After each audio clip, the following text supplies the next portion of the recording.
Alors, bonjour à toutes et à tous. On se retrouve aujourd'hui pour la partie 7 de ce cours de mécanique des structures qui concerne uniquement le chapitre relatif au flambement. Alors, on ne va pas parler ici de feu ou d'incendie, ça n'a rien à voir.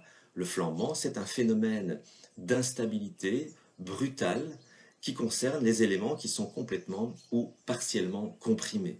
Alors, pour vous faire réaliser d'emblée ce que c'est, eh bien, je vous invite à prendre une latte en plastique et de tirer sur cette latte. Alors, quand vous tirez sur cette latte, eh bien, qu'est-ce qui se produit? En fait, rien du tout. Hein, pourquoi? Eh bien, parce qu'en fait, la traction ne va absolument rien créer à part des contraintes de traction dans cette latte. Et à moins que vous ne tiriez très très fort sur la latte, vous allez peut-être éventuellement la sentir s'allonger, mais probablement pas. D'accord? Tandis que si maintenant vous prenez cette même latte et que vous la comprimez, vous allez voir que très très rapidement, elle se fléchit. C'est-à-dire que vous allez réaliser en fait que vous devez contrôler votre effort pour ne pas rompre cette latte. Eh bien ça, c'est le phénomène du flambement.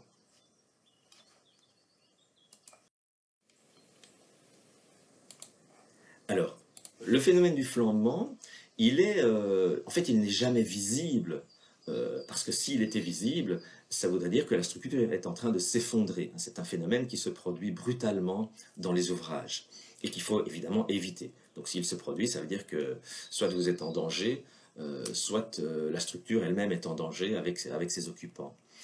Par contre, le phénomène du flambement, il peut se deviner dans la conception de certains ouvrages qui sont visibles. Alors, ça se voit parfois pour des structures de génie civil, et ça se voit systématiquement en fait pour les voiliers. Quand vous regardez un mât de voilier, hein, comme sur la photo ci-dessus, un mât d'abord c'est quelque chose de très très haut pour capter un maximum de vent, mais c'est aussi quelque chose de très mince. Alors très haut ou très long et très mince, ça veut dire très élancé. Et pourquoi est-ce que ça doit être très élancé un mât? Eh bien, c'est pour perturber le moins possible l'écoulement du vent sur la voile, pour que cet écoulement soit laminaire et pour en retirer un effort maximum.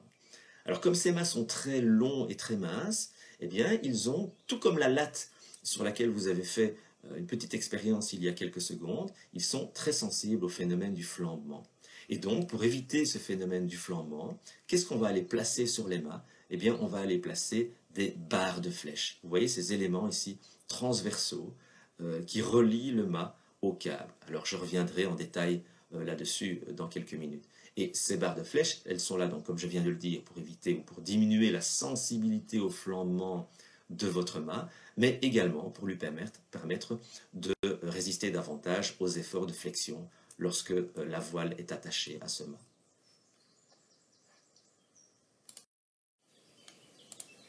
Alors, je vous avoue que ce chapitre sur le flambement est probablement le chapitre de mon cours de mécanique des structures que j'ai le plus revu et corrigé ces dernières années.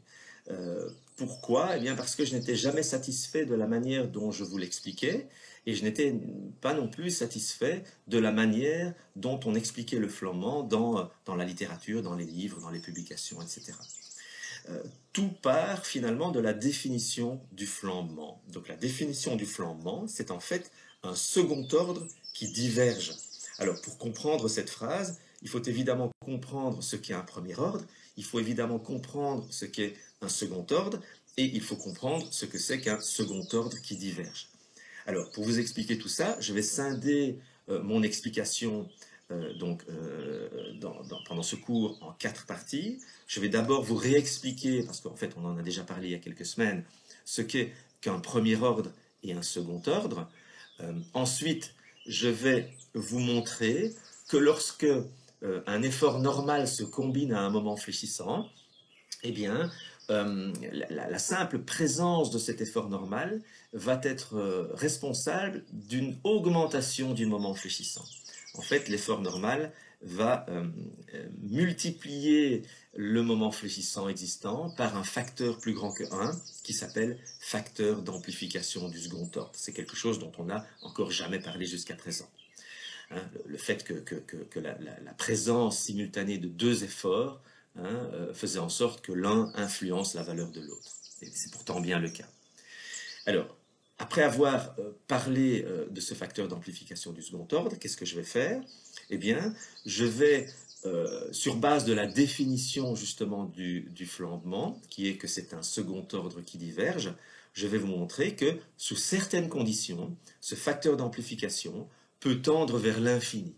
Ce qui veut dire que s'il tend vers l'infini, le moment fléchissant va devenir très très très grand, va aussi tendre vers l'infini, avec une déformation qui est infinie, et ça correspond au flambement, qui va se produire pour une valeur de l'effort de compression limite qui s'appelle charge critique de l'air et qui est donnée par la loi F critique égale pi carré EI sur L carré.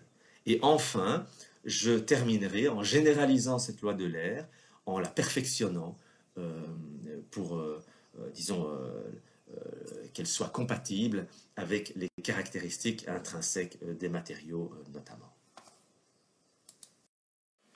Alors je vais revenir à cette histoire de latte en plastique. Donc je vous suggère vraiment de prendre là avec vous, en m'écoutant, une latte en plastique relativement souple. Si c'est une latte en métal, ça fonctionnera peut-être un petit peu moins parce que vous devrez pousser plus fort. Et je vous suggère de faire une première expérience, c'est-à-dire de maintenir cette latte en plastique au bout de vos doigts, d'accord, comme ceci, de manière à permettre une rotation au niveau de votre doigt, d'accord. Alors, et puis vous poussez dessus. Qu'est-ce que vous allez voir? Vous allez voir que cette latte va prendre une certaine forme, d'accord, et qu'avec très peu d'effort, vous allez pouvoir faire flamber cette latte. Alors, je vous engage maintenant à prendre votre main inférieure et à maintenir fermement la latte dans votre main inférieure, c'est-à-dire en faire en réalité un encastrement. D'accord? Et au-dessus, vous ne changez rien, vous laissez la latte libre de tourner autour de vos doigts. Et qu'est-ce que vous allez remarquer? Vous allez remarquer deux choses. Vous allez remarquer déjà que la forme de flambement de votre latte n'est plus la même. Vous voyez qu'ici, la déformée de la latte revient de manière tangente à sa forme initiale, qui était droite en fait entre vos deux mains. Et vous allez remarquer aussi que vous devez pousser plus fort sur votre latte pour la faire flamber.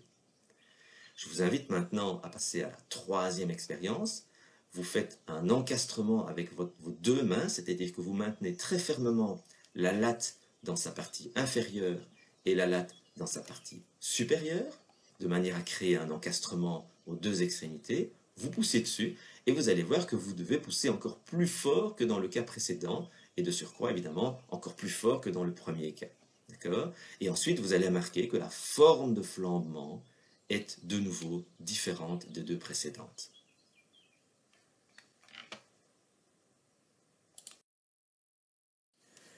Alors, un petit rappel ici sur la signification du second ordre et par la même occasion du premier ordre. Alors, rappelez-vous, c'est une notion dont j'ai déjà parlé il y a quelques semaines. Quand on dit qu'on effectue un calcul au premier ordre, ça veut dire qu'on effectue un calcul des efforts internes dans une structure sur base d'un équilibre qui est fait sur la structure qui est non déformée. Alors, à la fois ça a un sens et ça n'est pas correct. Pourquoi ça a un sens? Parce que avant de pouvoir dire quelle est la déformée d'une structure, eh bien, il faut d'abord la calculer. Et donc, si on veut commencer par quelque chose, il faut commencer à la calculer sur base de sa géométrie non déformée.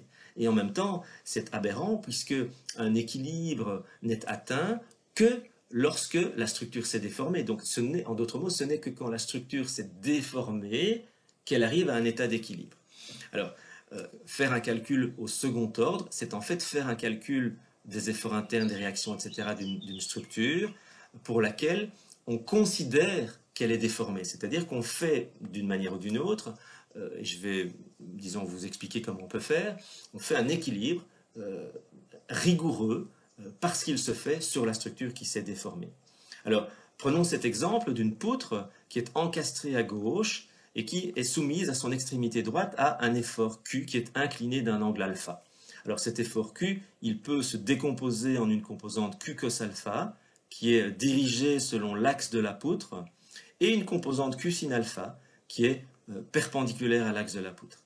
Alors, faire un calcul au premier ordre, c'est faire un calcul des efforts internes et par exemple des réactions d'appui en considérant cette poutre qui n'est pas déformée, donc qui est droite, tout en sachant très bien qu'elle va se déformer et que l'équilibre ne se fait pas sur cette structure non déformée.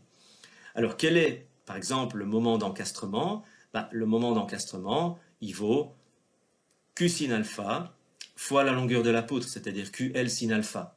D'accord? Puisque le Q cos alpha n'a pas de bras de levier par rapport à l'encastrement, et donc le Q cos alpha ne crée pas de moment d'encastrement. Maintenant, avec cette réaction d'appui, avec les efforts internes qui règnent dans ma poutre, je peux, comme vous le savez, calculer une déformation et en particulier une flèche à l'extrémité. Hein, c'est quelque chose qu'on a fait il y a quelques semaines.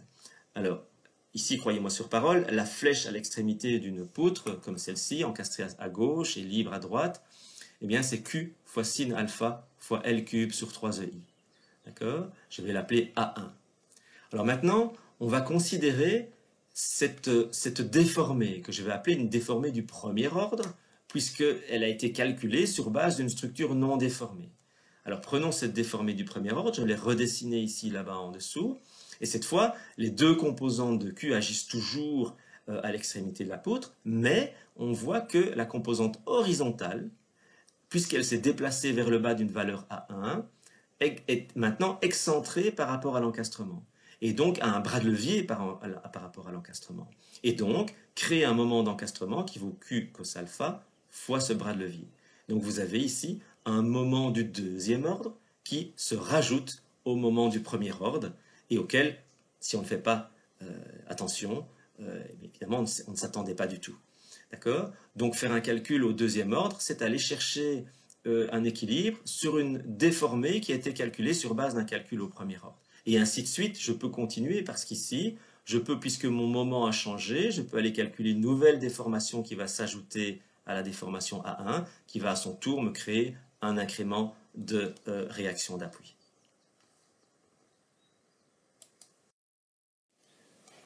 Donc voilà, au risque de me répéter, hein, je vais dans le cadre de ce cours distinguer le deuxième ordre du second ordre.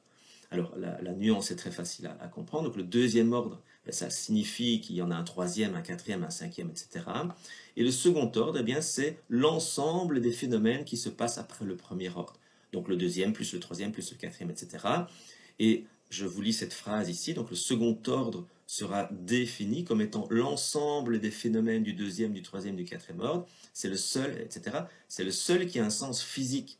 Car en réalité, tous ces ordres se produisent en même temps, je dirais, et de manière confondue. Le fait de distinguer le deuxième ordre du troisième ordre, du quatrième ordre, etc., c'est simplement pour expliquer que d'un point de vue analytique, on ne peut déterminer une déformation, par exemple, du troisième ordre que lorsqu'on a calculé la précédente.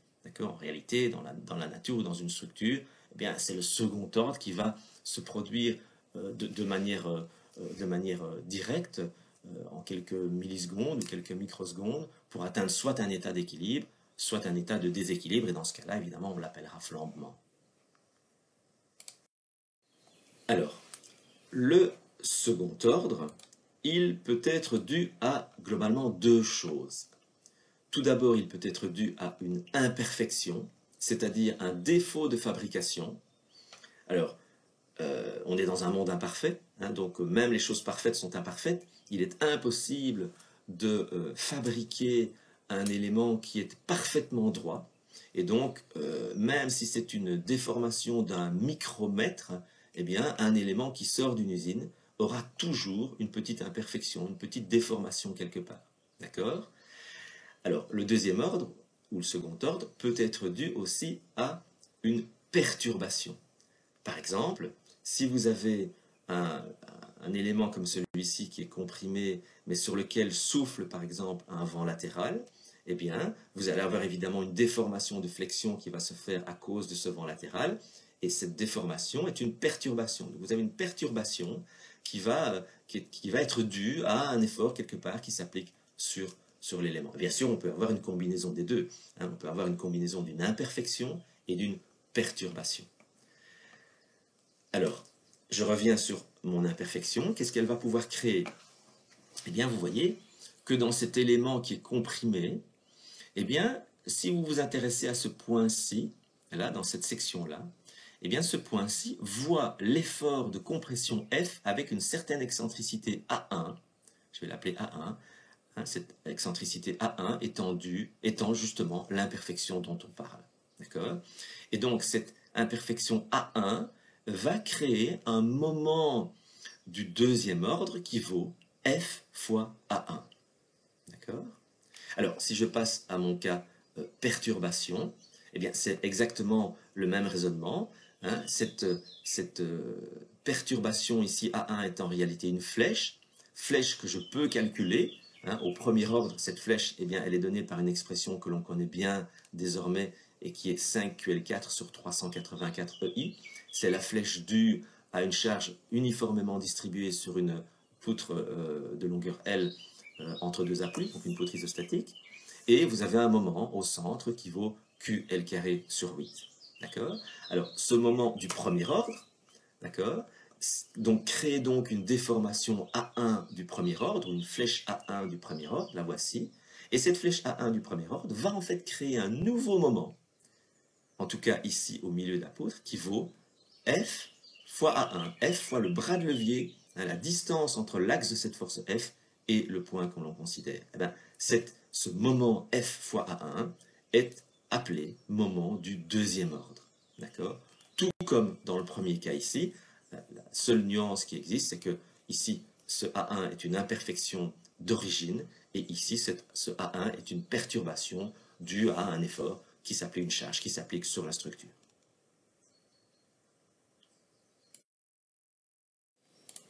Alors, je vais faire progressivement une approche intuitive du phénomène du second ordre et du phénomène du flambement. Et je vais considérer ici un élément qui est censé être rectiligne, mais qui possède une imperfection A1, d'accord, une imperfection de fabrication.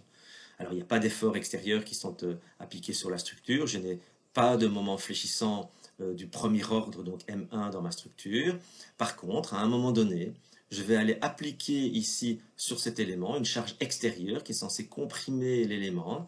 Et évidemment, comme l'élément est non rectiligne, en chaque point de cette section, et en particulier ici dans cette section-ci, je vais avoir un moment fléchissant qui va naître. Ce moment fléchissant va valoir l'effort F fois la distance entre le centre d'une section et l'axe de la force. Ce moment, je vais l'appeler M2, donc M2 égale A1 fois F, c'est le moment du deuxième ordre. Et comme un moment crée une déformation, ce moment du deuxième ordre va à son tour créer une déformation du deuxième ordre. Cette déformation du deuxième ordre, donc A2, va s'additionner à A1, et cette déformation A2, donc vous voyez ici la déformée est un peu plus grande, va créer un nouveau moment que je vais appeler moment du troisième ordre, qui va créer une déformation du troisième ordre, A3, et ainsi de suite, ainsi de suite, ainsi de suite. Donc, qu'est-ce qui peut se passer? Deux choses. Soit les déformations successives A1, A2, A3, etc. Diminuent, d'accord? Auquel cas, il y a une convergence de ces déformations vers une forme qui correspond à un équilibre, avec une déformée plus ou moins visible. Soit, alors, il y a une divergence de ces déformations successives, elles augmentent de plus en plus, et dans ce cas-là, eh bien, votre élément ne cesse de se courber, atteint un état de rupture, et en fait, cela correspond à la définition du flambement. Alors, je vais ici refaire un raisonnement extrêmement similaire au raisonnement précédent, à la nuance près que je vais considérer cette fois-ci une perturbation plutôt qu'une imperfection. Donc, je considère un élément qui, cette fois-ci, est chargé, par exemple, dans ce cas-ci, avec une charge uniformément distribuée. Par exemple, ça peut être une charge de vent qui s'applique latéralement sur une colonne. Et cette charge de vent va me créer un moment fléchissant, M1, et une déformation maximale à mi-travers, A1. Alors, on les connaît, hein. Ce sont les valeurs associées à une poutre sur deux appuis soumise à une charge uniformément distribuée. Le moment fléchissant maximum au centre vaut QL carré sur 8. Et la flèche maximale au centre vaut, enfin flèche horizontale évidemment, hein, vaut 5QL4 sur 384 EI. Et puis à un moment donné, je vais appliquer une charge extérieure F. Chacune des sections de l'élément, puisque l'élément est déjà déformé, va voir cet effort F avec une certaine excentricité, en particulier au centre de la colonne. je vais avoir une excentricité que je vais définir comme A1, c'est le fameux 5QL4 sur 384 EI, la flèche du premier ordre. Et donc, la section centrale va voir un nouveau moment qui va s'additionner au précédent, qui vaut précisément F fois l'excentricité A1. Donc ce moment, je vais l'appeler moment du deuxième ordre. C'est un moment, donc il va créer à son tour une déformation du deuxième ordre, A2, qui va se superposer à la déformation, à la perturbation initiale A1, d'accord, pour à son tour créer un moment fléchissant M3, qui lui-même va créer une déformation A3, et ainsi de suite. Alors de nouveau, comme pour le cas qui tient son origine d'une imperfection, on peut avoir deux choses qui se produisent, soit les déformations successives A2, A3, A4, A5, etc. Diminuent progressivement, dans ce cas-là, on a une convergence des déformations avec une structure qui atteint un état d'équilibre, avec une déformée plus ou moins visible, soit au contraire, les flèches successives grandissent très très vite, il y a une divergence des déformations, la poutre, la colonne fléchit de plus en plus et de manière en fait brutale. Il s'agit alors d'un phénomène du flambement, donc avec une divergence des déformations du second ordre. Alors, qu'est-ce que ça veut dire tout ça? Eh bien, ça veut dire que le phénomène du second ordre, il va se produire donc de la même façon que ce soit à partir d'une imperfection ou d'une perturbation, et en fait, en général, il y a les deux en même temps. Hein. Donc, je rappelle, imperfection qui vient d'un défaut de fabrication, une perturbation qui vient d'un effort, d'un moment fléchissant qui vient par exemple d'un effort latéral ou de toute autre chose. D'accord? Mais en tout cas, ce second ordre, il va se produire lorsque on combine un moment fléchissant avec un effort normal. Alors, vous avez vu que le moment fléchissant par rapport au moment, donc le moment fléchissant du second ordre, eh bien, il va venir s'ajouter au moment fléchissant du premier ordre. Donc, second ordre plus premier ordre, M1 plus M2, ça nous donne un M total.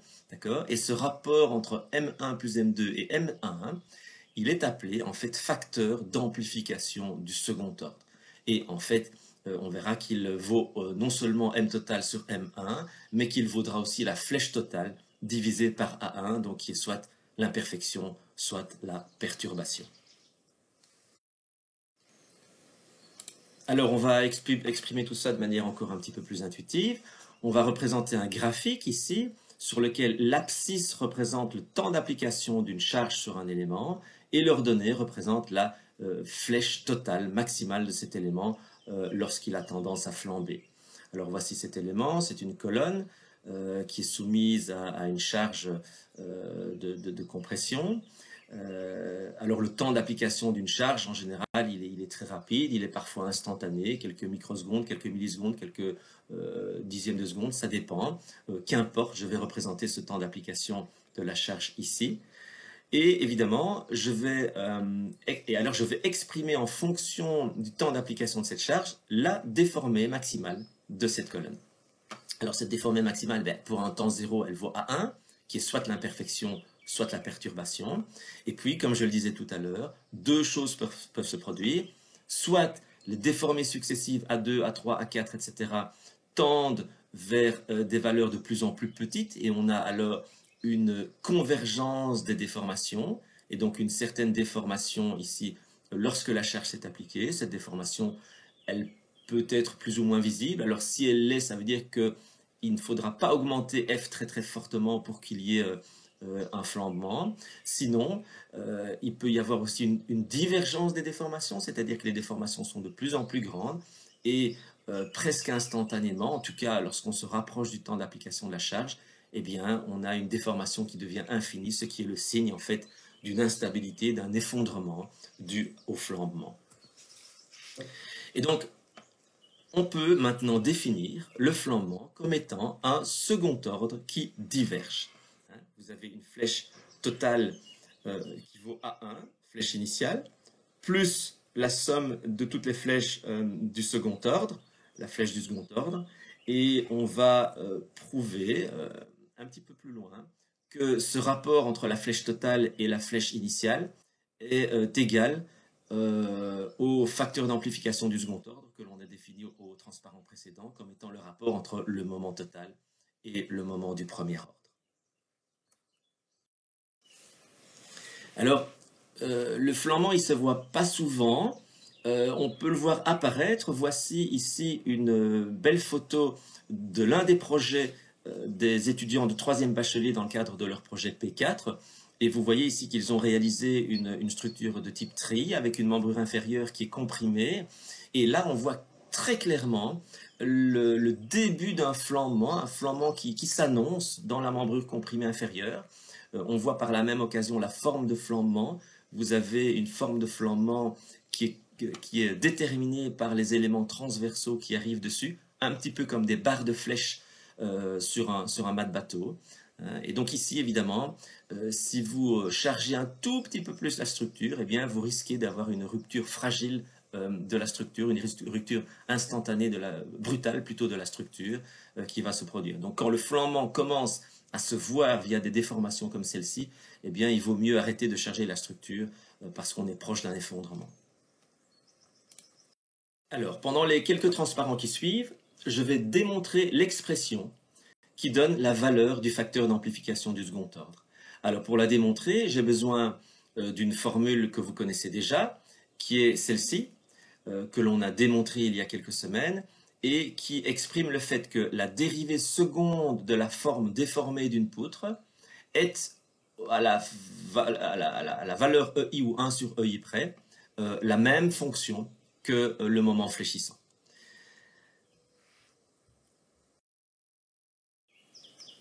Alors, je vais prendre un premier cas, qui est le cas tout simple d'une poutre qui est soumise à un effort F et qui a une imperfection A1.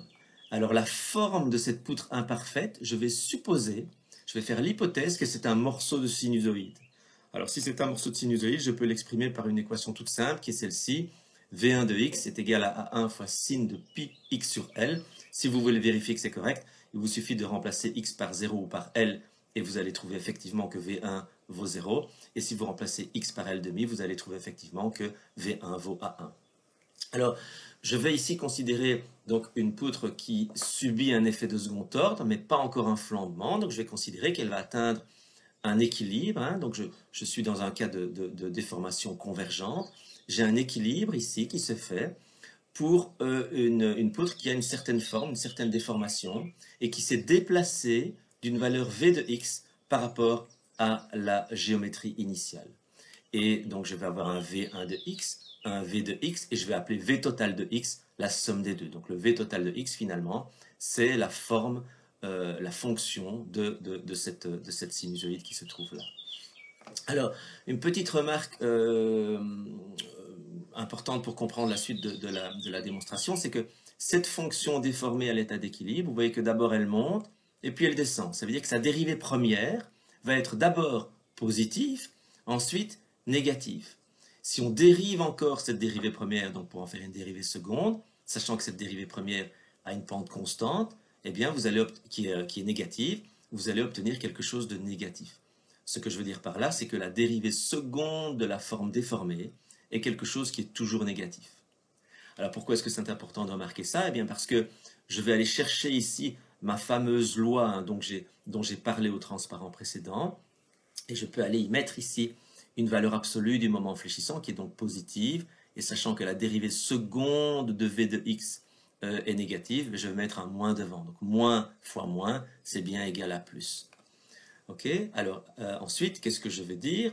Je vais dire que mon moment fléchissant total, ok, qu'est-ce qu'il vaut? Il vaut, donc dans une section quelconque, par exemple celle-ci, eh bien il vaut f fois son excentricité, c'est-à-dire f fois v de x fois v1 de x. Je vais le noter ici, f fois v1 de x fois v de x.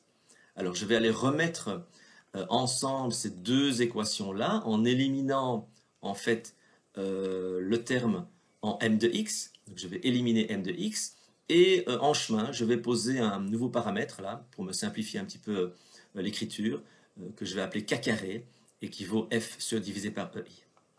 Alors je vais finalement obtenir cette équation-ci qui est une équation différentielle du second degré.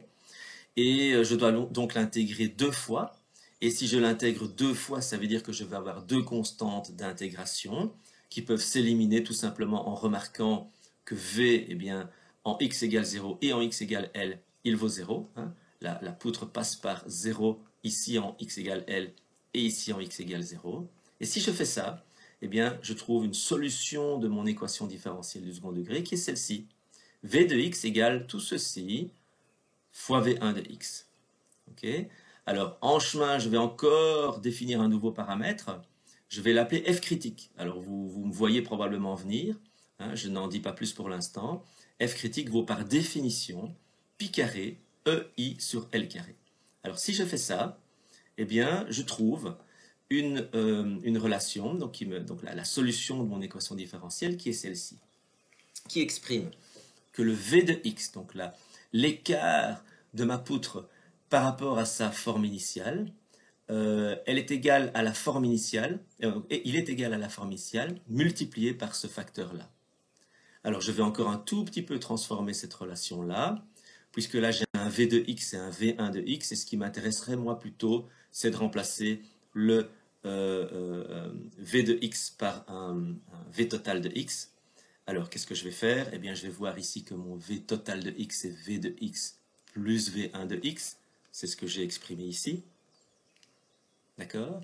Et donc, qu'est-ce que je vais obtenir? Je vais finalement obtenir cette relation-ci, très importante, qui me dit que la déformée totale, quand j'atteins un équilibre, donc, et qu'il se passe un second ordre, c'est égal à la déformée initiale, d'accord? Donc l'imperfection initiale, la déformée imparfaite initiale, fois ce facteur-ci, 1 divisé par 1 moins f sur f critique. Et évidemment, je peux tout de suite enchaîner avec la valeur du moment fléchissant qui règne dans la poutre qui est à l'équilibre et qui a subi un second ordre. C'est évidemment l'effort fois l'excentricité V total de x, d'accord, c'est-à-dire 1 divisé par 1 moins f sur f critique fois f fois V1 de x. Alors, qu'est-ce que tout ça? Eh bien, ça veut dire que le second ordre, donc, comme je vous l'avais annoncé, a pour effet d'amplifier, donc le second ordre, c'est-à-dire ce qui se produit quand on combine un effort normal et un moment fléchissant. D'accord? Le moment fléchissant, ben, c'est l'effort F fois une excentricité. Hein. Donc le second ordre a pour effet d'amplifier l'imperfection initiale d'une valeur 1 moins F sur F critique, exposant moins 1. Et ça veut dire quoi, ça? Eh bien, ça veut dire qu'il en résulte un moment fléchissant et une déformation qui sont donc plus grands que ce qu'on ne pourrait croire si on oubliait que le second ordre existe, c'est-à-dire si on ne considérait que le premier ordre.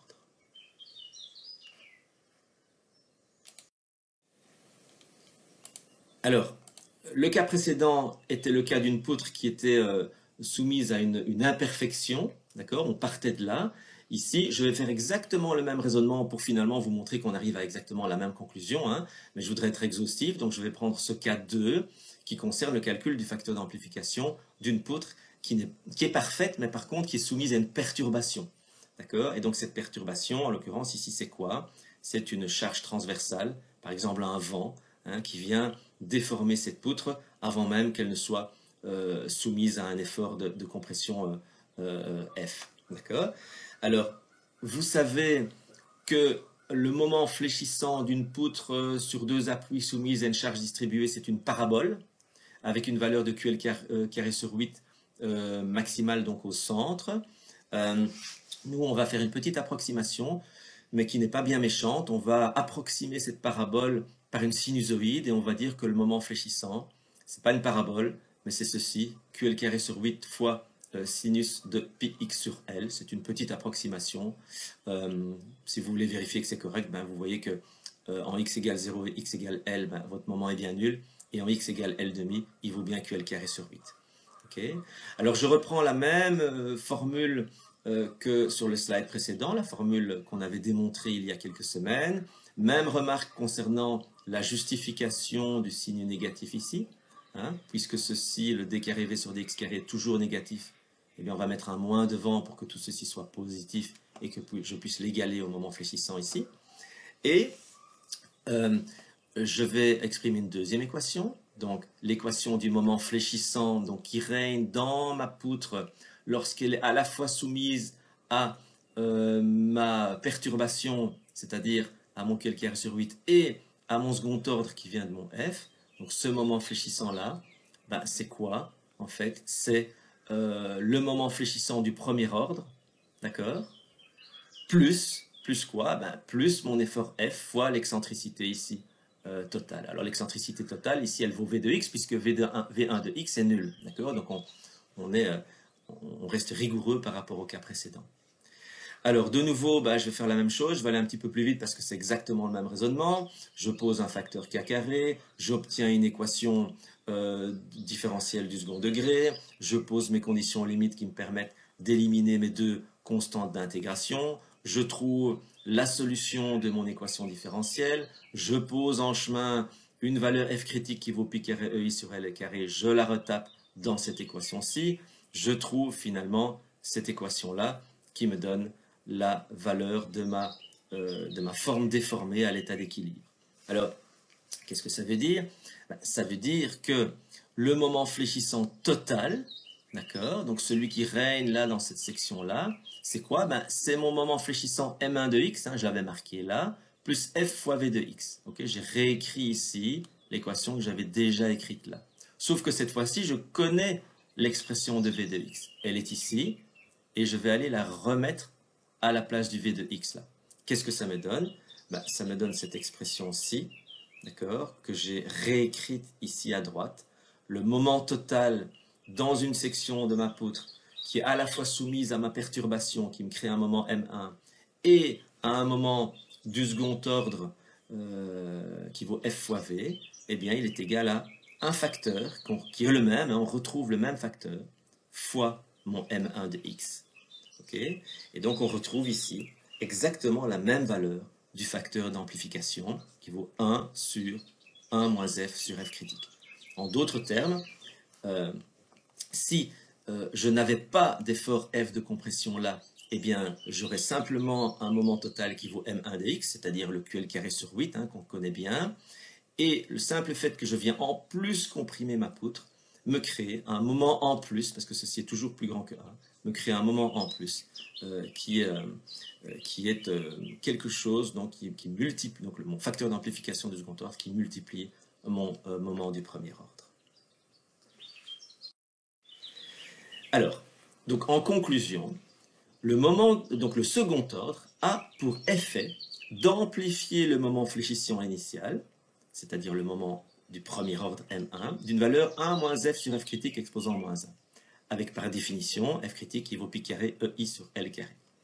Il en résulte un moment fléchissant total et une flèche totale qui sont plus grandes que celles qui auraient été là si on n'avait pas eu un effort de compression qui se serait ajouté, et plus grandes de combien? Eh bien, de cette valeur de 1 sur 1 moins f divisé par f critique. D'accord? Donc le QL carré sur 8 est multiplié par ce coefficient d'amplification du second ordre, de même que la flèche 5QL4 sur 384 EI. Alors, je lis ce qui est marqué là. La démonstration, elle a été faite pour le cas particulier de la poutre chargée uniformément et en approximant le moment parabolique par une sinusoïde. En fait, on peut montrer que le résultat, ici, celui-ci, hein, il peut être étendu à tous les autres cas de flexion avec une précision plus ou moins variable selon les cas. Alors, j'en arrive naturellement à la troisième étape de mon raisonnement, qui est la démonstration de la loi d'Euler. Donc, j'ai commencé par vous expliquer ce que c'était que le premier ordre et le second ordre. J'ai ensuite parlé de ce fameux facteur d'amplification du second ordre, hein, qui est un facteur qui multiplie les moments et les déformations par un nombre qui est plus grand que 1. Et ce facteur d'amplification, eh bien, vous l'avez là sous les yeux, 1 sur 1 moins f sur f critique. Alors, la loi d'Euler, elle va maintenant être extrêmement facile à démontrer, puisque la définition du flambement, c'est un second ordre qui diverge. Eh bien, pour que mes moments fléchissants et mes déformations divergent, il suffit que le dénominateur de ce facteur d'amplification ici tende vers 0, c'est-à-dire que f tende vers f critique, c'est-à-dire que la charge de compression soit égale à pi carré E I sur L carré. Hein, et ceci, c'est la fameuse loi d'Euler qui a été démontrée par un mathématicien extrêmement célèbre du XVIIIe siècle qui s'appelait Euler. Alors, il y a quand même quelque chose qui est très important à remarquer, c'est que dans cette loi d'Euler, on ne voit nulle part une ingérence, une influence de l'imperfection ou de la perturbation. Hein, on ne voit pas un A1 qui se trouve dans cette expression ou un M1, ce qui veut donc suggérer que le flambement est indépendant de la qualité de production d'un élément ou du type et de la répartition des moments du premier ordre qui pourraient exister dans l'élément. Et en effet, c'est le cas. Je vais vous l'expliquer sur base intuitive ici à partir de ce diagramme. En abscisse, vous avez la charge qui s'applique sur l'élément de 0 à la charge critique. Et puis en ordonnée, vous avez la déformation maximale de l'élément. Alors, considérons d'abord un élément qui est presque parfait, dans lequel il y a des imperfections extrêmement petites et des perturbations extrêmement petites. Donc imperfection A1 ou perturbation M1. Et bien dans ce cas, quand vous allez augmenter la charge, votre élément va très très peu se déformer. D'accord ? Et puis quand vous approchez la charge critique, tout à coup, l'élément va flamber brutalement. Okay ? C'est ce qui va se passer, donc je le répète, pour des éléments qui sont presque parfaits ou soumis à des moments du premier ordre extrêmement petits, voire nuls. Au contraire, si vous avez de grosses imperfections, un élément qui est mal fait ou qui est déjà le siège de moments fléchissants importants, eh bien vous allez avoir un flambement qui va s'annoncer, c'est-à-dire qu'on va voir au fur et à mesure de l'augmentation de la charge des déformations qui vont être visibles, un petit peu comme ce que je vous ai montré sur la photo de la structure en bois qui a été construite par les étudiants du 3e bachelier, là tout à l'heure. Donc on va voir ce flambement qui va s'annoncer, hein, on va commencer à voir certaines déformations et on va tendre progressivement vers un flambement.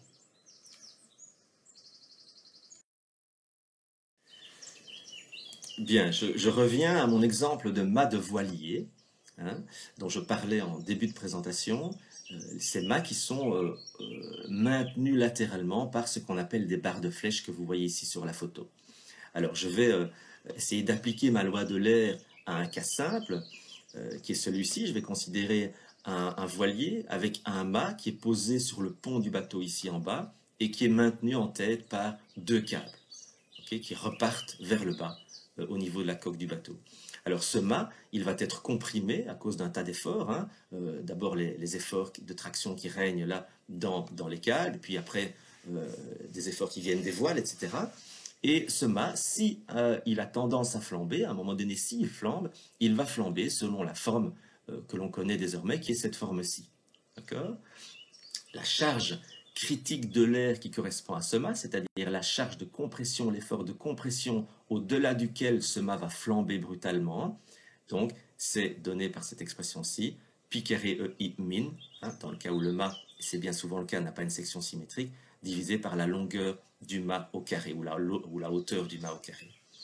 Alors maintenant, si je décide de prendre ce même bateau et d'aller y installer à mi-hauteur des barres de flèche, qu'est-ce qui va se passer ? Ce mât, en fait, va être à mi-hauteur, maintenu latéralement. C'est-à-dire qu'il lui est impossible de partir vers la droite ou vers la gauche.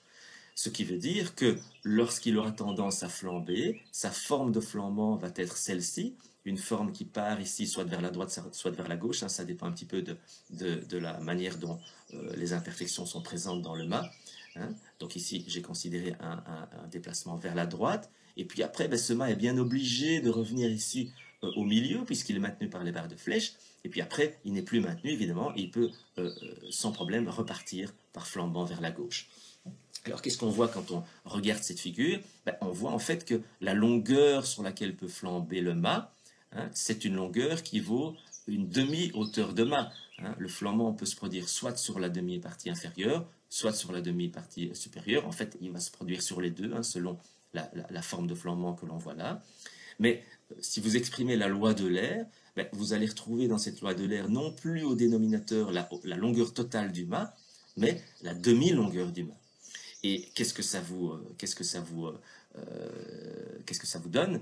Ça vous donne une charge critique de l'air dans ce cas-ci qui est 4 fois plus importante que celle qui correspond au mât qui n'a pas été stabilisé par des barres de flèche. En d'autres termes, dans ce cas-ci, le mât est 4 fois plus résistant à la compression que dans le premier cas. D'où évidemment le grand intérêt d'aller mettre au moins un niveau de barre de flèche et éventuellement d'autres niveaux qui vont à leur tour réduire la longueur sur laquelle peut flamber ce mât.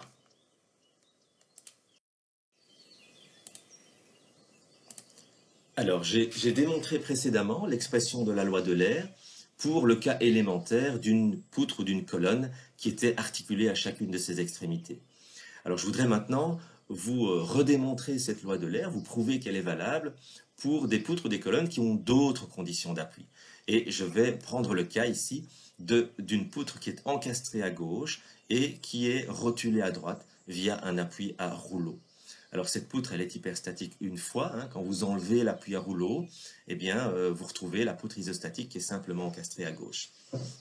Alors, lorsque le second ordre va se produire, la poutre va avoir envie de se dérober latéralement, et si l'appui n'existait pas, eh bien son extrémité partirait ici, à l'extrémité de ce pointillé. Comme l'appui existe, eh bien cela correspond finalement à aller introduire un effort qui ramène ce point d'extrémité au niveau de l'appui, et cela correspond à créer une réaction d'appui R, qui est une réaction en fait hyperstatique du second ordre, c'est-à-dire qu'elle ne peut naître que parce que l'appui à rouleau existe et que parce que le second ordre existe. Alors, je vais de nouveau, comme tout à l'heure, définir un paramètre K, dont le carré vaut F sur EI. Ça va me permettre d'écrire plus simplement mes équations. Et je vais considérer que ma poutre donc se dérobe transversalement à cause d'un effet de second ordre. Et je vais considérer que V de X est la déformée totale du second ordre, c'est-à-dire celle qui englobe le deuxième ordre, le troisième ordre, le quatrième ordre, etc. Et la déformée du premier ordre, j'y viens dans quelques instants. Je vais pouvoir, disons, me passer de la considérer. Je vais expliquer ça tout de suite. Alors, je vais de nouveau reprendre ma loi désormais bien connue qui me dit que la dérivée seconde de la déformée est égale au facteur EI près à la forme donc à la fonction moment fléchissant. Et puis, je vais exprimer le moment fléchissant dans ma poutre, donc lorsque j'ai du premier ordre et du second ordre, et ce moment fléchissant, en fait, il est exprimé il comporte 4 termes, 1, 2, 3, 4. Alors, le premier terme ici, donc ne regardez pas pour l'instant cette barre rouge, j'y viens dans quelques secondes. Le premier terme M1 de X, c'est un moment fléchissant du premier ordre dû à une perturbation. Le deuxième terme, F fois V1 de X, c'est un moment fléchissant du premier ordre dû à une imperfection. Ensuite, vous pouvez avoir, bien sûr, le moment fléchissant qui provient du second ordre, c'est-à-dire de l'excentricité finalement de cette force de compression F à cause du fait que la poutre se dérobe latéralement. Et puis, on a un quatrième terme dans lequel on a la fameuse réaction d'appui inconnue à ce stade du second ordre, dont le bras de levier par rapport à une section de la poutre vaut cette distance-ci, d'accord? Donc la distance entre R et la section de la poutre, c'est ceci, et ceci, c'est en fait L moins X. Ok? Et vous retrouvez ce R fois L moins X ici. Alors, je vais faire une petite simplification très osée. Je vous ai montré précédemment, en vous commentant la loi de l'air, que celle-ci ne dépendait pas du moment fléchissant du premier ordre et ne dépendait pas non plus de l'excentricité du premier ordre due par exemple à une imperfection.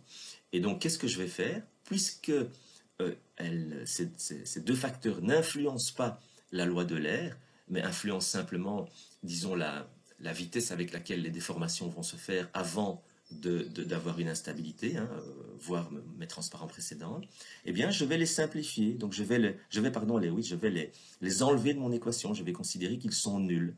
d'accord? Et donc je vais les barrer ici. Je vais considérer qu'ils n'existent pas, puisque je sais que même s'ils existent, ils n'auront pas d'influence sur l'expression de la charge critique. Alors, je vais faire comme précédemment. Entre ces deux équations, je vais éliminer le terme m de x. Si je fais ça, je vais trouver une équation différentielle du second degré, la voici, dans laquelle j'ai toujours mon expression de R, là, qui est mon inconnu hyperstatique. La solution de cette équation-là, eh bien, elle est ici. Vous pouvez vérifier, hein, c'est très facile à vérifier. Évidemment, comme c'est une équation du second degré, je dois intégrer deux fois. Et donc, je vais avoir deux constantes d'intégration qui naissent, qui sont à ce stade inconnues, de même que la fameuse réaction d'appui ici du second ordre. Et pour lever, disons, pour trouver la valeur de ces constantes-là, bah, je n'ai pas d'autre choix que d'exprimer des conditions d'appui. Alors, qu'est-ce que j'ai comme condition d'appui? Eh bien, je sais qu'en x égale 0 et x égale L, eh bien, ma poutre, même déformée, va passer par 0, c'est-à-dire que je ne peux pas avoir de déformation. V de 0 égale V de L égale 0. Et puis, j'ai une troisième relation ici que je peux écrire, qui est que la dérivée première de ma fonction déformée en x égale 0 est égale à 0. Alors ça, qu'est-ce que ça veut simplement dire? Ben, regardez la forme déformée ici.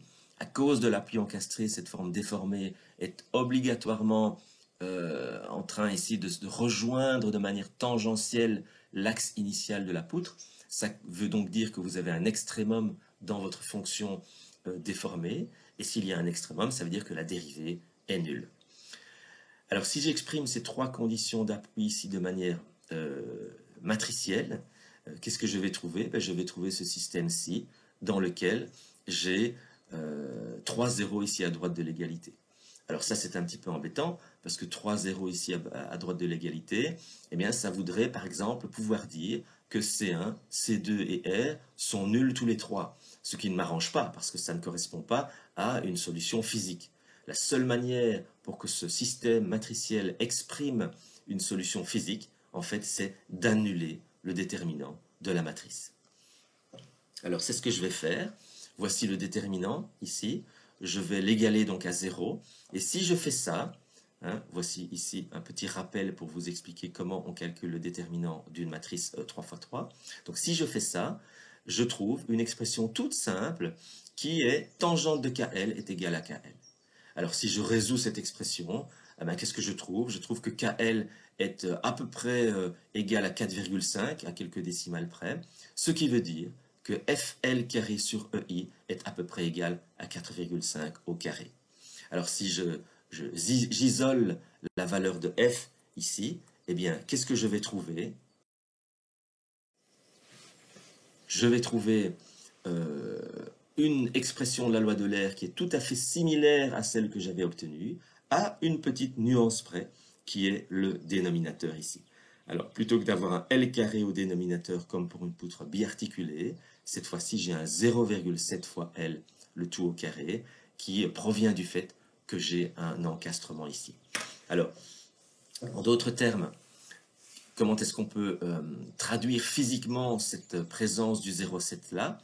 Ben, le 0,7 là fait en sorte que le 0,7 au carré me donne une valeur de la charge critique qui est plus faible que si ma poutre était biarticulée, pardon, qui est plus grande, hein, 0,7 au carré ici au dénominateur me donne un F critique plus grand, excusez-moi, et donc mon F critique plus grand veut donc dire que pour faire flamber cette barre qui possède un encastrement, je vais devoir pousser avec un effort F plus grand que si cette barre était biarticulée, c'est-à-dire si j'avais une articulation à la place de cet encastrement.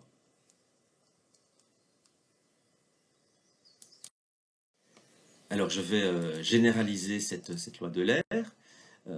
Donc cette loi de l'air, pi carré E fois I min, hein, l'inertie minimale évidemment. Pourquoi? Ben parce que souvenez-vous de l'essai que vous avez fait sur une latte en plastique. Le flambement se produit selon l'axe faible. Hein, le flambement ne va pas se produire dans le plan qui contient la grande longueur de la latte. Donc il faut toujours mettre dans la loi de l'air l'inertie minimale.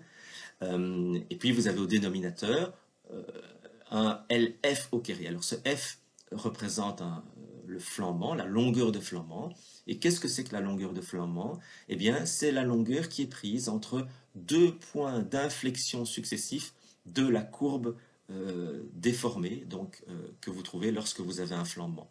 Donc par exemple, ici, si je reprends le cas que j'ai démontré au transparent précédent, eh bien, sur cette courbe de flambant là que vous pouvez reproduire d'ailleurs de manière fictive au-dessus et en dessous de votre élément, eh bien, vous avez des points d'inflexion. Donc des points qui correspondent à des changements de courbure dans votre forme. Donc là, par exemple, la concavité est vers la gauche, alors qu'au-dessus de ce point, la concavité est vers la droite. Alors ben voilà, vous avez ici, pour le cas élémentaire, des points d'inflexion qui se trouvent exactement au niveau des appuis. Donc là, ben, la longueur de flambant, c'est la distance entre les appuis. Dans le cas qu'on a démontré au transparent précédent, ben, la distance entre deux points d'inflexion, en fait ici, ça correspond à 0,7 fois la longueur de l'élément. C'est ce qu'on avait trouvé au terme de la démonstration, etc., etc., etc. Et donc, par exemple, si vous regardez ce cas-ci, okay, avec une longueur de flambant qui correspond à la moitié de la longueur de l'élément, si vous le comparez avec ce cas-là, hein, libre en tête, avec une longueur de flambant qui correspond à 2 fois la longueur de l'élément, sachant que cette longueur de flambant est au carré dans l'expression de l'air, eh bien, entre ce cas-ci et ce cas-là, hein, vous avez un rapport 2 au carré sur 0,5 au carré, ce qui fait que vous avez en réalité 8 fois plus de facilité pour faire flamber cet élément-ci que pour faire flamber celui-là. Et vous pouvez d'ailleurs le vérifier si vous faites quelques petits essais sur votre latte en plastique. Alors, je vous ai parlé de longueur de flambant pour des cas élémentaires. Dans des cas pratiques, c'est pas toujours évident de deviner, de calculer précisément la longueur de flambant des éléments comprimés. Alors, je vous illustre ceci avec un exemple qui est celui-ci. Donc, je prends un premier cas qui correspond à un portique dont les colonnes ont une toute petite inertie, une toute petite épaisseur par rapport à la poutre dans laquelle elles sont encastrées. C'est clair que cette poutre ne va pas avoir envie de se déformer, c'est plutôt elle qui va imposer sa manière, disons entre guillemets, de vivre aux colonnes. Et donc quand ces colonnes ont envie de flamber, eh bien elles vont flamber selon cette forme-là qui correspond à un double encastrement, d'accord, et donc à une longueur de flambant qui vaut la longueur des colonnes. Par contre, si vous prenez le cas inverse d'un portique dans lequel les colonnes sont très épaisses avec une grande inertie et une poutre là qui est toute petite, et bien cette poutre, en fait, elle va subir évidemment la déformation des colonnes. Et ces colonnes, elles sont en fait connectées à une poutre donc de très faible inertie. C'est comme en fait si elles n'étaient connectées à rien du tout. Et donc ces colonnes vont avoir envie de flamber comme ceci, avec une longueur de flambant qui vaut 2L, et la poutre, eh bien, elle va subir et elle va suivre avec cette déformation-ci. Et donc ce cas-ci correspond à une longueur de flambant des colonnes qui vaut L. Ce cas-ci correspond à une longueur de flambant des colonnes qui vaut 2L. Alors il est évident que dans la pratique, hein, dans un projet réel, on aura des situations qui sont intermédiaires entre les deux cas précédents et pour lesquelles il n'est pas toujours évident de calculer, de deviner cette longueur de flambant qui, dans ce cas-ci d'un portique tout simple, sera comprise quelque part entre L et 2L. Alors il y a des moyens numériques évidemment aujourd'hui avec des programmes de calcul pour calculer ces longueurs de manière précise. Il fut une époque quand on n'avait pas de logiciel qui permettait de faire des calculs numériques avancés, où on devait faire des hypothèses, c'est-à-dire que quand on avait un doute, on prenait la longueur de flambant qui était la plus grande et on était sûr d'être du côté de la sécurité. Alors je vais aller un petit peu plus loin en mettant en évidence une nouvelle notion qui est plutôt la notion d'élancement, qui est en fait représentative de la sensibilité au flambement d'un élément qui est comprimé. Alors on sait déjà que l'élancement, un élément élancé, c'est quelque chose qui est long et mince, par opposition à un élément peu élancé, qui est plutôt court et épais, donc plutôt trapu. Alors ma loi de l'air, la voici, je vais plutôt la réécrire pour l'exprimer en fonction non pas d'une force critique, mais d'une contrainte critique. Cette contrainte critique, en fait, elle est simplement le rapport entre la charge critique et l'air de l'élément. D'accord ? Donc la contrainte critique, c'est la contrainte au-delà de laquelle se produit le flambement. Alors, si je fais ça, je reprends ma loi de l'air, pi carré EI sur LF au carré, je la divise par A, voici ce que j'obtiens, d'accord? Et je peux aller au dénominateur, placer un LF au carré fois un A sur I, et je vais définir l'élancement comme étant cette valeur LF fois racine de A sur I. D'accord? C'est un nombre qui n'a pas de dimension. Alors, si je réintroduis cette valeur de lambda dans la loi de l'air, eh bien, qu'est-ce que je vais trouver? Je vais trouver une nouvelle loi de l'air, hein, c'est toujours la loi de l'air, mais exprimée un petit peu différemment. Sigma critique est égal à pi carré E divisé par le carré de l'élancement. Et si je dessine cette loi dans ce graphique-ci, donc avec en ordonnée ici la valeur de la contrainte critique et en abscisse la valeur de l'élancement, eh bien, j'ai ici une hyperbole, d'accord, qui me montre que plus l'élancement est grand, plus le flambement se produit pour des contraintes qui sont petites. D'accord. Alors, voici ici un petit schéma. D'accord. Voici un élancement, une colonne très trapue avec un élancement très peu important. Il y aura très peu de sensibilité au flambement. Et puis, j'augmente de plus en plus mes élancements pour arriver à ici un élément qui est extrêmement élancé, hein, un élancement de 200. Alors voici un petit tableau qui fait la synthèse des sensibilités au flambement en fonction des élancements. Et on peut dire, disons, que pour un élancement compris entre 0 et 20, on n'aura aucune sensibilité au flambement. On est plutôt dans le cas d'une belle grosse colonne grecque, là. Dans le cas d'élancement situé entre 20 à 50, on aura une sensibilité, disons, faible à moyenne. 50 à 80 forte. 80 à 200 extrêmement forte. Et on évite toujours de construire des éléments des structures avec des éléments qui ont un élancement supérieur à 200. Pourquoi? Parce que quand ils ont un élancement supérieur à 200, ils sont tellement imparfaits que, en fait, la loi de l'air n'est plus tellement représentative, elle ne marche plus bien. Les éléments n'ont plus une géométrie qui permet de pouvoir appliquer avec sécurité et précision la loi de l'air. Alors, lorsqu'on a étudié la flexion, on a vu qu'on avait toujours besoin d'une grande inertie des sections. Pourquoi? Eh bien parce qu'une grande inertie, ça permettait d'avoir de petites contraintes de flexion et de petites déformations. Hein. Alors la loi de l'air, elle ne contredit pas cette conclusion, puisque l'on retrouve cette valeur de l'inertie au numérateur de l'expression de la loi de l'air, ce qui veut dire qu'à une grande inertie correspond une grande charge critique. En d'autres mots, plus l'inertie de la section est grande, plus il faudra augmenter l'effort de compression pour qu'il y ait un flambement. Alors le but de ce transparent-ci, c'est simplement de vous montrer que pour une série de sections que je creuse progressivement de plus en plus, mais qui ont une même inertie, d'accord? Pourquoi une même inertie? Ben, c'est pour comparer des pommes et des pommes. Hein. Pour une même longueur et une même inertie, j'ai la même charge critique de l'air. Hein. Donc mon but, c'est de vous montrer que si je creuse une section de plus en plus, eh bien, je vais en fait économiser, gagner de la matière. Alors pour ça, qu'est-ce que je vais faire? Regardons la droite de ce transparent.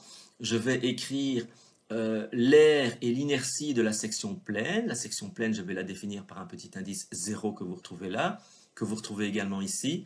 Hein, le rapport entre l'épaisseur et le diamètre extérieur de la section pleine, bah, c'est 1,5, hein, puisque l'épaisseur, c'est la moitié du diamètre. Le diamètre, on va dire que c'est 100. Alors 100 quoi? Ben, c'est comme vous voulez, 100 mm, 100 cm.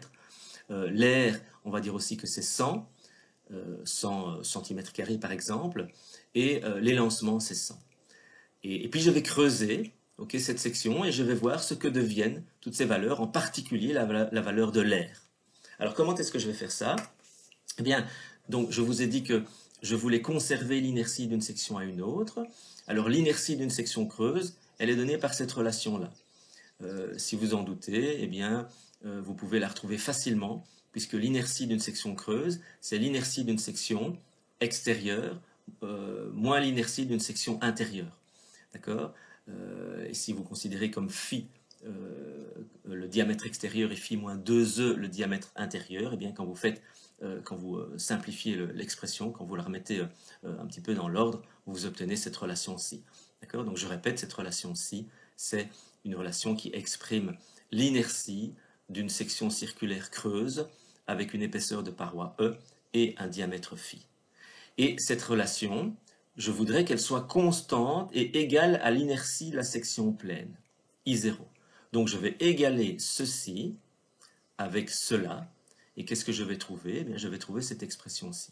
Donc cette expression-ci, c'est la condition pour qu'une section creuse ait la même inertie qu'une section pleine. Ok. Alors, ensuite, qu'est-ce que je voudrais faire? Je voudrais, puisque je vous en ai déjà parlé, je voudrais comparer la quantité de matière qu'on met dans ces sections que l'on creuse successivement. La quantité de matière qui est évidemment l'image de l'aire de la section. D'accord? Alors l'aire d'une section creuse, eh bien c'est l'aire de la section extérieure moins l'aire de la section intérieure, c'est-à-dire un pi phi carré sur 4 moins un pi sur 4 fois, entre parenthèses, phi moins 2e au carré. Et quand vous remettez cette équation dans disons une forme un petit peu convenable, voici ce que vous obtenez. Donc je répète, ça c'est l'aire d'une section creuse, circulaire, de diamètre extérieur phi et d'épaisseur de paroi E. Alors, je vais aller y réintroduire quelque chose. Là, vous voyez qu'il y a un phi qui m'ennuie, et ce phi, je vais aller le chercher ici, d'accord, et je vais le remplacer par phi 0. Donc cette expression-là qui me garantit que j'ai une conservation de l'inertie, je vais aller l'exprimer en fonction de phi, je vais aller réintroduire le phi ici, et donc je vais pouvoir exprimer mon aire en fonction de phi 0. Alors, je vais retrouver ici un pi phi 0 au carré sur 4, qui est précisément égal à mon aire de la section pleine. Je vais la remettre ici pour finalement obtenir cette dernière équation qui est celle qui m'intéresse et qui me dit que le rapport A sur A0 entre une section creuse et une section pleine qui ont la même inertie vaut tout ceci. D'accord? Et tout ceci, c'est uniquement une fonction du rapport entre E sur phi, c'est-à-dire l'épaisseur de la paroi et le diamètre extérieur. Et si je fais tout ça, si je creuse ma section avec des rapports E sur phi qui sont de plus en plus petits, eh bien ça veut dire que je vais pouvoir ici calculer une aire qui est de plus en plus petite. Alors la conclusion de tout ça, c'est que vous voyez que mon aire diminue très fortement. D'accord? Entre cette section-ci pleine et celle-là, qui est très fortement creusée, eh bien vous avez un diamètre ici qui vaut 100, et celle-ci a un diamètre qui vaut 161. Alors évidemment le diamètre est un petit peu plus important, mais pas tellement plus important, il est 60% plus important, alors que l'aire est 5 fois plus petite que l'aire de la section pleine. On a ici un A égale 20, alors qu'on vient pour la section pleine d'un A égale 100. Alors qu'est-ce qu'on peut en conclure? On peut en conclure que pour diminuer l'influence du flambement et par la même occasion, et ou disons économiser de la matière, économiser des matériaux, eh bien il faut soit augmenter l'inertie, c'est-à-dire écarter la matière du centre de gravité, c'est-à-dire creuser la section, soit alors diminuer la longueur de flambement, qui se trouve ici au dénominateur de la loi de l'air. Comment est-ce qu'on peut diminuer la longueur de flambement? Vous le savez déjà, puisque je vous ai montré il y a quelques minutes un transparent qui vous compare deux situations d'un voilier, dans lequel on diminue la longueur de flambement du mât par la présence de barres de flèche. Alors ça, dans la construction, des barres de flèche, ça existe. Quand vous avez des colonnes un peu trop élancées, eh bien, vous pouvez aller lui mettre des appuis intermédiaires quelque part le long de la colonne pour diminuer sa longueur de flambement. Et vous pouvez également modifier les appuis pour transformer d'éventuelles rotules en encastrement, ce qui va aussi diminuer la longueur de flambement des éléments.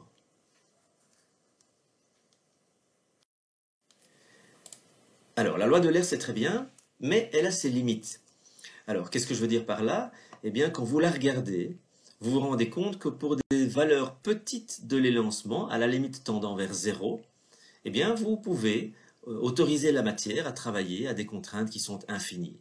Ce qui, évidemment, est en contradiction avec la propriété même d'un matériau, qui est d'avoir une limite qui lui est propre et que nous avons appelée dans le cadre de ce cours F indice E. Alors j'ai donc deux lois qui sont un petit peu contradictoires. J'ai d'une part cette loi de l'air ici qui est une hyperbole, d'accord? Alors je la surligne ici avec mon laser.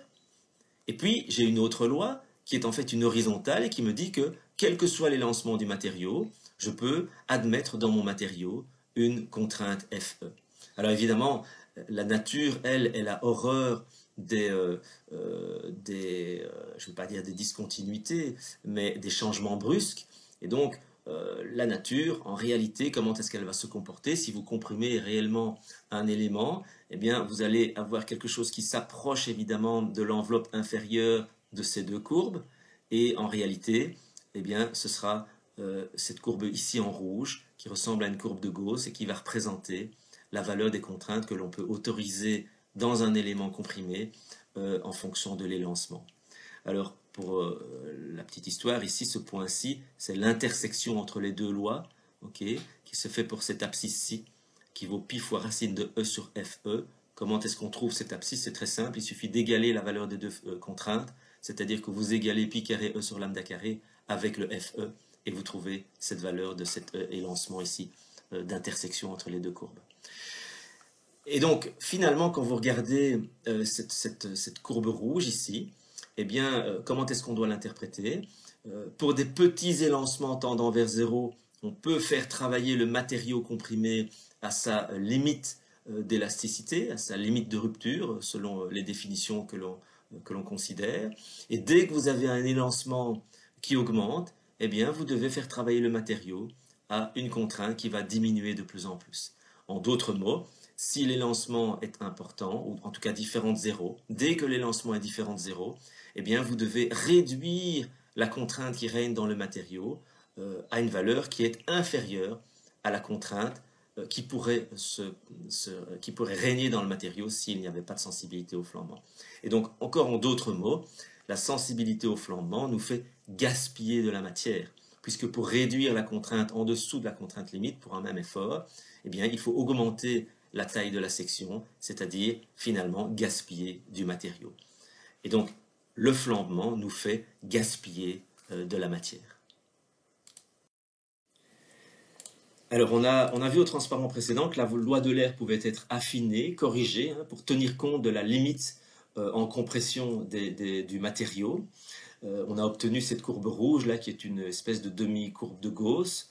Mais par contre, je n'ai pas encore parlé de l'équation de cette courbe. Pourquoi? Eh bien, parce que cette équation peut varier d'un matériau à l'autre et même d'une section à l'autre.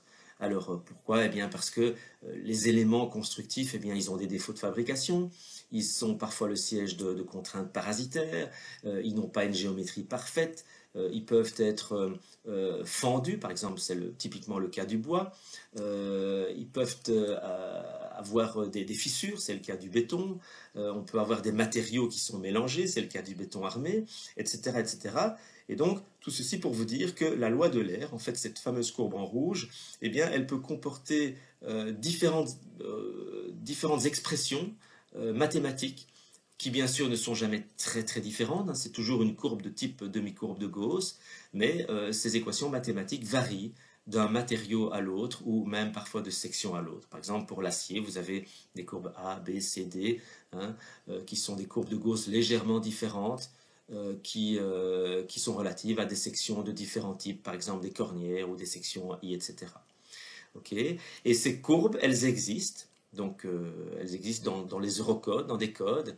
Elles ont été mises au point par une série, une multitude, je dirais, d'essais expérimentaux qui ont été faits dans des laboratoires il y a quelques années ou quelques dizaines d'années, parfois complétés par des études numériques. Okay.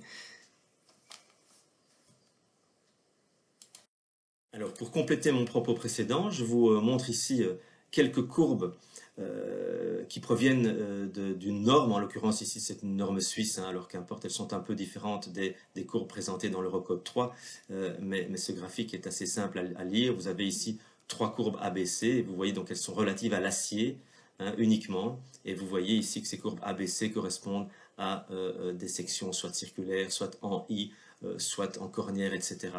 D'accord? Donc voici ici en rouge les deux lois théoriques, d'accord? Et puis vous avez les lois réelles ici qui proviennent d'essais expérimentaux, et en l'occurrence cette norme-ci autorise même pour de très faibles élancements ici à considérer la limite de compression du matériau FE.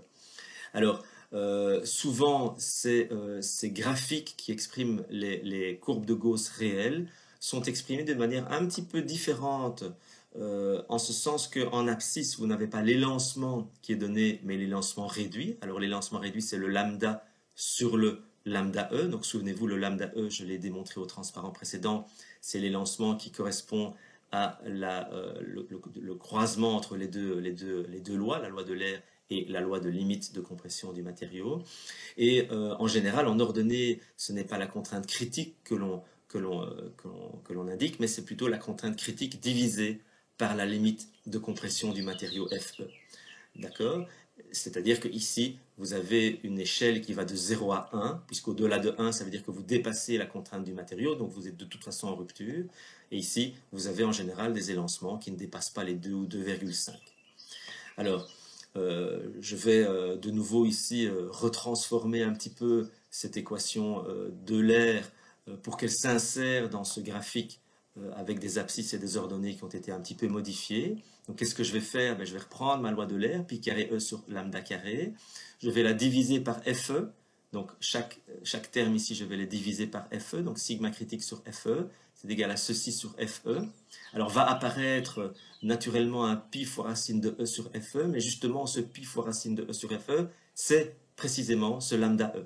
Donc je vais obtenir ici un lambda E au carré sur lambda carré. Et puis, si je définis lambda sur lambda E comme étant l'élancement réduit, avec une petite barre ici au-dessus, eh bien, la loi de l'air se simplifie très fortement, puisque j'ai un sigma critique sur Fe qui est égal à l'inverse du carré de l'élancement réduit. Et donc, c'est une loi de l'air qui est encore un petit peu plus modifiée ou simplifiée, sans aucune approximation, bien sûr.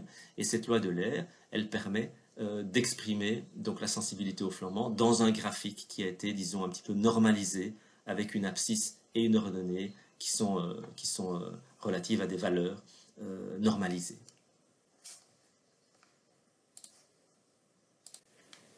Alors, on doit maintenant encore parler d'une dernière thématique qui vise à répondre à la question suivante: comment intégrer la sensibilité au flambement dans les critères de dimensionnement des éléments. Alors, j'ai réécrit ici une équation que vous connaissez bien, c'est le critère de dimensionnement en flexion composée. N sur A plus M sur W doit être plus petit ou égal à la limite du matériau divisé par le coefficient de sécurité. Je peux réécrire cette équation-là de cette manière-ci. C'est exactement la même relation, sauf que j'ai fait passer le Fe sur gamma à gauche de l'inégalité pour faire apparaître quelque chose qui doit toujours être plus petit ou égal à 1. Donc en fait, quand ceci, et donc ceci en fait ça s'appelle le taux de travail d'une section. Hein. Quand ceci est plus grand que 1, ça veut dire que la section a dépassé un état de rupture, donc c'est quelque chose qui est à proscrire. Quand ceci est égal à 1, ça veut dire que la section est juste bien dimensionnée comme il faut.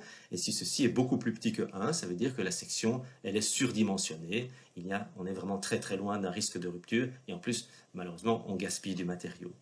Cette relation-là, c'est une relation en section, donc c'est une relation locale, un critère de dimensionnement local quelque part dans une section soumise à un effort n et à un moment m. Or, le flambement, c'est quelque chose qui est global, qui concerne un élément et pas une section. Alors, comment faire pour passer d'un critère qui est local à un critère qui est global?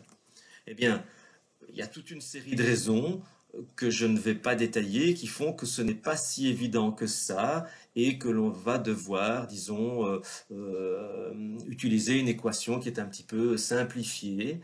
Hein, et cette équation, eh bien, c'est souvent celle-ci. Alors celle-ci, vous allez la comprendre relativement vite.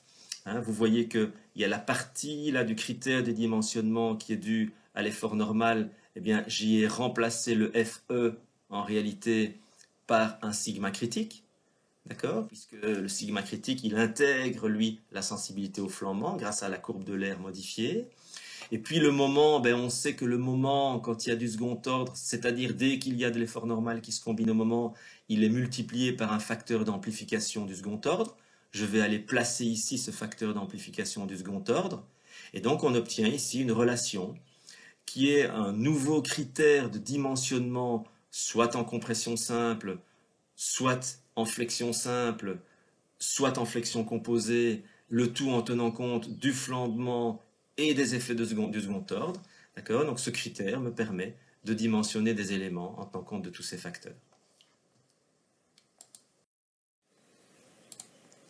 Alors, ce transparentiel est important puisqu'il récapitule l'ensemble des critères de dimensionnement des sections, des éléments soumis à différentes combinaisons d'efforts. Alors pour rappel, nous on considère un matériau qui est un matériau idéal, hein, avec un comportement élastique, linéaire, et avec une limite qui est la même en compression et en traction. Alors le critère de traction simple, ben, il n'a pas changé, c'est toujours le même. C'est aussi ce critère qu'on utilisera pour de la compression simple lorsqu'on néglige le flambement, si c'est pertinent. Le critère de compression simple, eh bien, c'est le même que le critère de traction simple, mais dans lequel on remplace le FE par un sigma critique, puisque sigma critique est toujours plus petit que FE, selon évidemment la sensibilité au flambement et selon donc la valeur de l'élancement ou de l'élancement réduit. Et ce sigma critique, on va le calculer avec la loi de l'air corrigée ou avec une courbe normalisée qui provient d'une norme. Alors le critère de flexion simple, il n'a pas changé non plus, gamma m sur WFE, plus petit ou égal à 1, avec un W là qui est le module de flexion. Le critère de flexion composée, sans tenir compte du flambement, sans tenir compte du second ordre, ou bien alors quand on a de la traction ici, c'est celui-ci, il n'a pas changé non plus. Gamma n sur AFE plus gamma m sur WFE doit être plus petit ou égal à 1. Et puis, lorsqu'on a de la compression, que l'on veut tenir compte du flambement et que l'on veut en plus tenir compte de l'effet du second ordre, on va aller modifier cette expression-ci en allant y introduire la valeur de la contrainte critique de l'air, de nouveau hein, calculée à partir de la loi de l'air corrigée ou d'une courbe normalisée, et on va aller ici multiplier le moment par un coefficient d'amplification du second ordre. Et puis, je terminerai avec ce transparent en disant qu'il ne faut pas oublier, quand c'est nécessaire évidemment, d'intégrer, de tenir compte des contraintes de cisaillement qui sont dues à l'effort tranchant et au moment de torsion. Et évidemment, ce n'est que dans un petit pourcentage des cas qu'il faudra le faire. Alors voilà, encore quelques transparents qui vous montrent quelques exemples. Hein. Vous avez ici une structure, c'est la gare de Leuven, hein, qui comporte plus de 15 000 mètres carrés de dentelle métallique avec de grands arcs qui font 52 mètres de portée pour certains. Et le flambement peut évidemment s'étendre à autre chose que de simples éléments de type barre ou poutre ou colonne.